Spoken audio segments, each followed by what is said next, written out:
Otep, bien-aimés frères et sœurs, vous connaîtrez la vérité et la vérité vous affranchira. Ça, c'est pas moi qui le dis, c'est la Bible qui le dit. Mais moi, je vous dis mieux. Vous connaîtrez la vérité historique, notamment celle de vos ancêtres kémites, et vous aurez une vision globale de ce que c'est que la vraie souveraineté politique. J'ajoute, vous reviendrez à la spiritualité africaine ancestrale et vous comprendrez les enjeux de l'indépendance économique. Et pour terminer, vous accepterez votre identité culturelle kémite et vous obtiendrez deux choses. La première, c'est la paix. La seconde, c'est le développement, à une condition. L'unité de toute l'Afrique noire, l'unité de tous les Noirs du monde entier.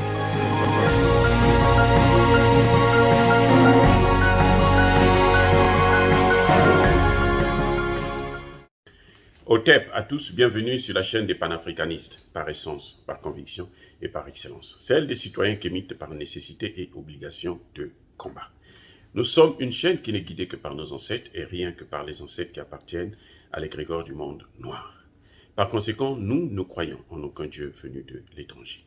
Toutefois, cette vidéo n'est aucunement destinée à inciter ni à la haine, ni à la violence. Car nous menons un combat qui est d'abord et avant tout spirituel, ensuite il est politique, géopolitique et géostratégique contre l'impérialisme, le colonialisme, le néocolonialisme et l'endocoloniat, sur la base du principe fondamental que nous avons hérité de nos ancêtres kémites, qui est celui de la Maat, c'est-à-dire vérité et justice. Vous êtes donc en droit de connaître la vérité et nous avons l'obligation de vous dire la vérité, rien que la vérité, afin que justice soit rendue à l'Afrique. Et ça, c'est notre modeste contribution dans cette noble lutte en faveur de la souveraineté, la dignité et l'unité africaine. C'est ça ce qu'on appelle exactement le panafricanisme. Bien-aimés frères et sœurs, nous allons essayer de comprendre un peu ce qui se passe entre le Congo démocratique et le Rwanda. Les médias mensonges ont fait croire aux Africains, parce que les Européens, les Américains, eux, ils savent la vérité. Ils ont fait croire aux Africains que le Rwanda était devenu un pays développé. Parce que le Rwanda a développé certaines infrastructures au niveau de Kigali, la capitale, et puis c'est tout. Mais c'est ça qu'ils ont fait croire que c'est un modèle. Mais au fond, le Rwanda est pareil que les autres États. Mais le Rwanda, c'est un État paria, c'est un État mendiant, c'est un État qui vit aux dépens des Occidentaux et en dépit, au mépris bien entendu, des autres pays africains. Le Rwanda est le porte-étendard, le porte-parole, la porte d'entrée des pays occidentaux, notamment dans le golfe de Guinée, dans l'Afrique centrale. C'est le Rwanda qui ouvre la porte, c'est le cheval de Troie. C'est pour ça que le Rwanda, pour être récompensé par la France, on a donné à son ministre des Affaires étrangères le poste de secrétaire général de la francophonie. Et quand vous regardez le bilan, il est catastrophique. Elle n'a rien fait, elle n'a rien changé depuis que son prédécesseur est parti, la Canadienne haïtienne. C'est pour ça aussi que vous avez vu tout récemment, on a donné à une autre dame rwandaise le poste de représentant spécial de l'Organisation des Nations Unies au Centrafrique pour gérer la MONUSCO. Non, pas MONUSCO, mais c'est ça, la MINUSMA, MONUSCO, c'est au Congo démocratique, MONUSCA, voilà, c'est au Centrafrique. Donc, on a donné ça aussi à une Rwandaise. C'est pour récompenser les efforts que Kagame est en train de faire pour faire pénétrer. Les Occidentaux ont construit plusieurs usines à Kigali. Écoutez ce qui se suit. Des usines pour transformer certaines matières premières et puis les exporter à l'étranger. Mais les matières premières, vous savez quoi? Ça ne vient pas de Kigali, ça ne vient pas du Rwanda, puisqu'au Rwanda, il n'y a pas de matières premières. Les matières premières qu'ils utilisent viennent du Congo démocratique. Et c'est par voie frauduleuse. Les experts des Nations Unies ont évalué, je vous donne un seul exemple, qu'au Congo démocratique, on exploite 300 kilos d'or au minimum par mois. Et le Congo, la RDC, voit passer par la douane et autres, 5 kilos à peine. Et tout ça, ça va où? Ça va au Rwanda, ça va dans les pays des Grands Lacs, y compris l'Ouganda, mais notamment au Rwanda. Et c'est ce qui a fait que Kagame se torsait maintenant le dos d'être un modèle pour l'Afrique. Il n'est rien du tout, zéro. Il n'est rien. Un voleur, un bandit, un voyou. Vous voyez? Donc, c'est lui qui est en train de déstabiliser la région. Quand vous avez vu que Kigali vient acheter des terres, 12 000 hectares à Brazzaville, c'est pourquoi? C'est pour faire rentrer les Occidentaux au Congo-Brazzaville. C'est ça que M. Sassou Nguesso n'a pas compris. Parce qu'on le veuille ou non, ils viennent pour l'agriculture, mais ils ne sont pas mieux que nous. Les Rwandais ne sont pas plus travailleurs que les Congolais. Je suis désolé. Non, ne nous donnez pas, on ne peut pas donner à quelqu'un de faire des éloges à quelqu'un qui ne vaut absolument rien. Le Rwanda n'est pas un modèle de développement de l'agriculture ou quoi que ce soit. Parce qu'au Rwanda même, ils ne sont pas autosuffisants. Vous voyez? Donc, ce qui se passe entre le Rwanda et le Congo démocratique, c'est le fait que le Rwanda est la porte d'entrée des Occidentaux pour piller le Congo démocratique. Quand on parle du mouvement du M23, le M23, ce sont des Rwandais Tutsis qui étaient venus au Congo au temps de Mobutu. Ils ont grandi là-bas, d'autres sont nés là-bas et tout, mais ils ont la double nationalité, congolaise et rwandaise. Mais ils se sentent plus rwandais que congolais. Et maintenant, ils demandent une terre, ils demandent qu'on leur attribue des villages à eux, des terres à eux, pour qu'ils puissent construire leurs villages et autres. Et ils demandent, bien entendu, le Kivu, c'est là où il y a des grandes matières premières. Vous voyez? Et ils font ça pourquoi? Parce que s'ils réussissent à avoir une partie du territoire, on va annexer cette partie du territoire au Rwanda qui a des problèmes de superficie. Le Rwanda fait à peine 26 000 km², alors qu'elle a plus de 13 millions d'habitants. Donc, c'est un des pays qui a une très forte densité au monde. Donc, c'est ça le problème, en fait. Ce que vous entendez, les Tutsis génocidaires qui sont venus au Congo après la prise de pouvoir de Kagame, c'est un prétexte fallacieux. Le vrai problème, c'est le Rwanda qui veut prendre des terres.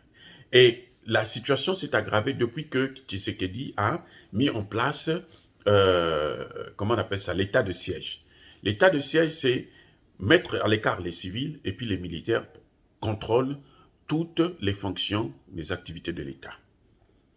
Donc les douanes et autres. Et là, ça a fait que les matières premières ne sortaient plus facilement pour aller au Rwanda.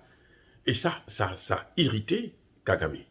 Kagame s'est dit, je veux venir là où il y a eu le volcan récemment, le dernier volcan qu'il y a eu au Congo-Kinshasa. Il dit non, il demande à Tshisekedi qu'il va construire une ville sur le volcan. Vous avez déjà vu des voyous comme ça. C'est-à-dire que c'est incroyable ce que pense Kagame, comment il réagit. Tshisekedi a refusé. Il lui offre, il dit non, maintenant je veux construire des usines de transformation des matières premières dans l'Est. Tshisekedi a de nouveau repoussé l'offre. Et donc, Kagame se trouve dans une situation où les usines qui ne sont plus approvisionnées en matières premières sont en train de fermer. Donc, ça crée des problèmes de chômage, ça crée beaucoup de problèmes.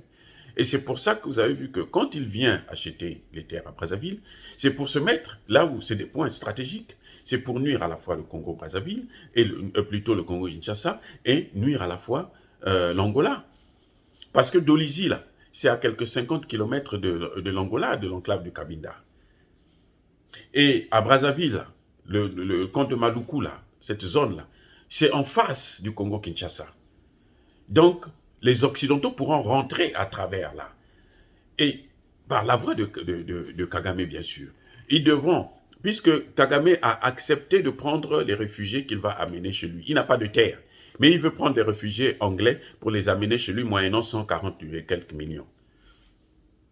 C'est ridicule, c'est tellement ridicule. Mais il va les amener où? Puisqu'il n'a pas de terre. Donc il va les amener là, au Congo, Brazzaville. Et ça va créer encore plus d'instabilité pour permettre aux Occidentaux de venir chez nous, pour venir régler les problèmes entre le Congo-Brazzaville et le Congo-Kinshasa, entre le Congo-Brazzaville et l'Angola, entre déjà le Congo-Brazzaville actuellement a des problèmes avec l'Angola. Et donc, tout ça, ça va créer une forme d'instabilité que ça va nécessiter, peut-être pas nécessiter, mais c'est un calcul comme ils ont fait dans le Sahel. On fait venir les djihadistes, les terroristes, et puis nous on vient comme les pompiers pour occuper le territoire. Ils l'ont fait au Mali. Le Mali a eu l'intelligence avec Assimi Goïta d'aller signer des accords avec les Russes rapidement pour pouvoir stopper l'hémorragie. Mais au Congo-Brazzaville, au Congo-Kinshasa, c'est quoi? Ça va être la même chose, surtout que Tshisekedi a commis aussi une erreur d'aller construire une école militaire avec les Français.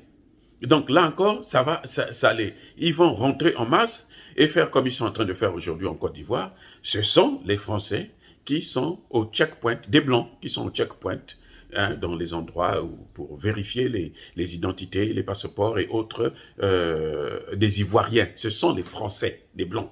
Ça y est, là, ça circule sur les réseaux sociaux. Et c'est ça, cette situation que Kagame est en train de vouloir introduire dans toutes ces zones. Parce que s'ils ont le Congo-Brazzaville, ils ont le Congo-Kinshasa, le Cameroun tombera, qu'on le veuille ou non. La Centrafrique va encore tomber, qu'on le veuille ou non. Et donc, c'est une instabilité que Kagame est en train d'organiser avec ses Occidentaux. Je ne sais pas s'il est conscient, mais je pense qu'il est conscient de cela, parce qu'on le voit, ce qu'ils ont fait au Centrafrique, ce qu'ils ont fait au Mali, et que ça ne peut pas continuer comme ça. Donc, dans cette affaire, nous soutenons.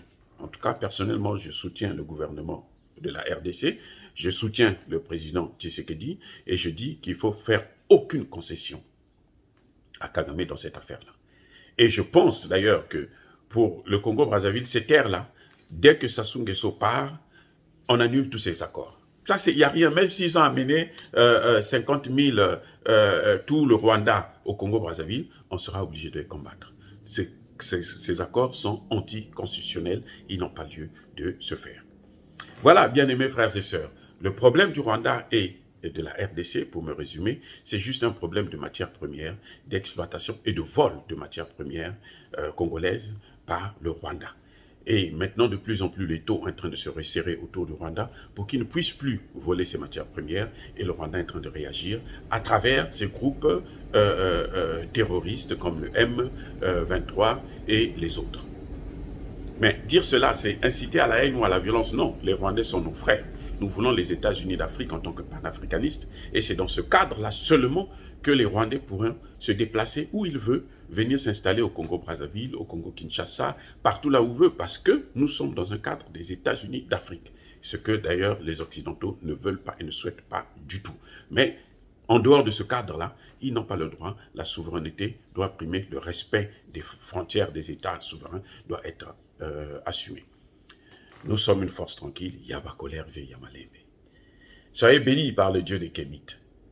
Je dis et j'assume.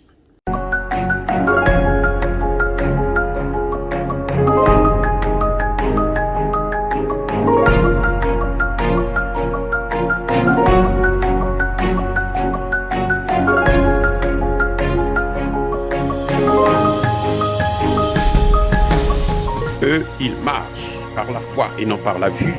Mais moi, je vous conseille vivement de marcher par la connaissance scientifique et historique, notamment celle de nos ancêtres kémites, par les 5 sens et par l'intelligence. Otep, vive l'Afrique éternelle et que Dieu vous bénisse. Abou Apia.